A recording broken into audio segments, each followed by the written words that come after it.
Hungary বাসদের জন্য এই recipe আজকে দারুণ একটা রেসিপি করেছে এক্সো। 2টা ডিম নিয়েছি, এগুলো জাস্ট ফাটাই একটু মিক্স করে নেব। আর ডিমের কাজ শেষ। এখন কিছু ভেজিস যেমন বটবড়ি হাফ কাপের মতো, গাজর ডাইস করে কাটবো, আর নিব একটা বড় পেঁয়াজ। আপনি ছোট ছোট 2টা পেঁয়াজও নিতে পারেন। এরপর হাফ কাপ পানিতে 1/4 কাপ কর্নস্টার্চ দিয়ে ভালো করে গোলাই নেব। এখন প্যানে দিয়ে দেবো প্রায় 3 কাপের মতো পানি। এর মধ্যে শুধু গাজর আর বটবড়িটা দিলাম।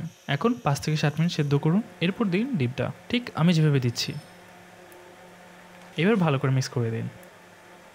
এরপর দিন পেঁয়াজ কুচি, 1 টিস্পুন লবণ, 1 টিস্পুন গোলমরিচ, 2 টিস্পুন চিলি ফ্লেক্স, কারণ স্পাইসি একটু বেশি ভালো। এরপর কর্ন স্লারিটা দিন, আর দিলাম 2 table spoon soya sauce, 1 table spoon oyster sauce.